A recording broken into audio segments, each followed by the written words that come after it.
Hey, I'm Tylin, and today I'm building a simple console table. I put a link to the full plans in the video description below if you want to build one of your own. I'm going to be building mine out of red oak, but if you prefer, I did keep all the dimensions consistent with standard dimensional lumber, so you could just build it out of off-the-shelf boards from your local lumber store. Since I'm not just using off-the-shelf boards, my very first step was to mill everything down to size, so I just finished that up and now I'm ready to start building. Alright, a lot of the joints in this console table are actually just edge glued joints, so I'm going to start with my tabletop. And I did cut these boards down to length ahead of time. Another thing you can do is you can glue them together first and then take a circular saw to either end and cut them down to size that way. This one is lining up really nicely even though I cut it ahead of time, so I think I'm just not going to worry about that this time.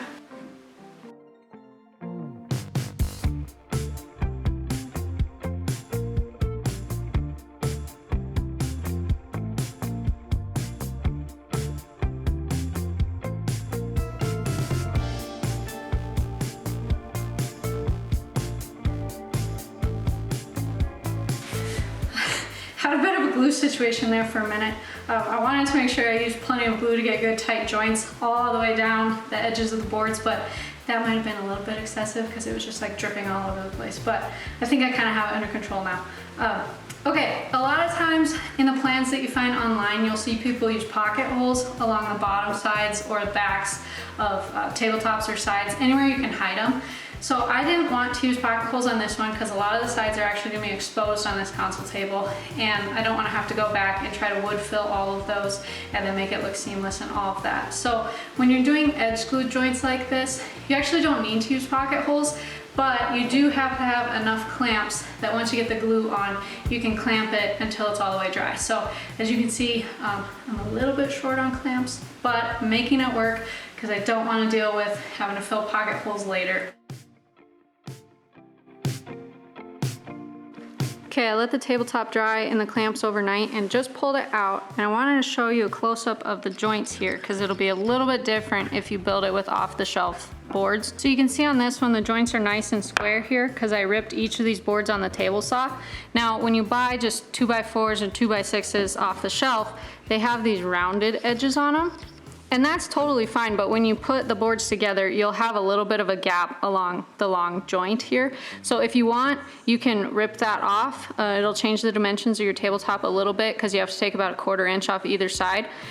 Or if you don't want to do that, you can just glue them together with the rounded edges, and it's a little bit more of a rustic look.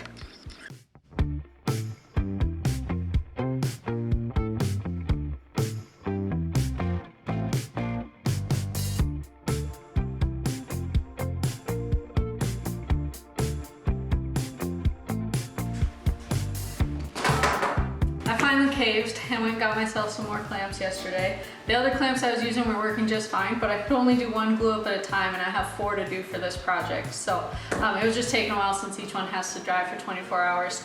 So I grabbed some more clamps and I'm gonna finish gluing up the last 2 sections today.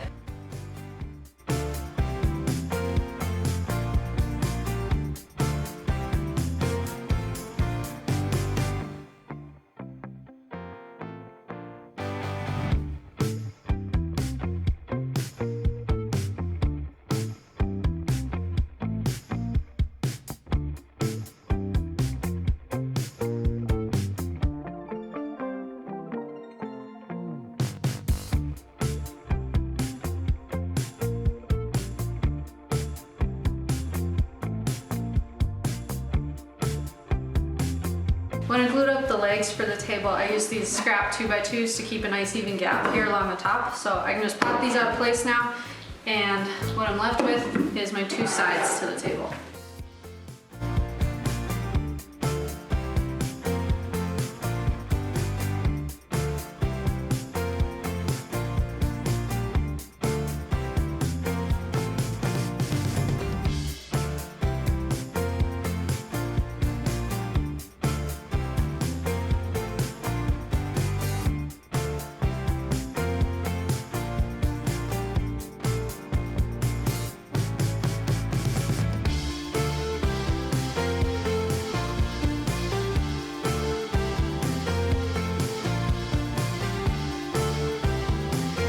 right, I think I got all the various pieces and parts assembled and sanded, so let's put this thing together.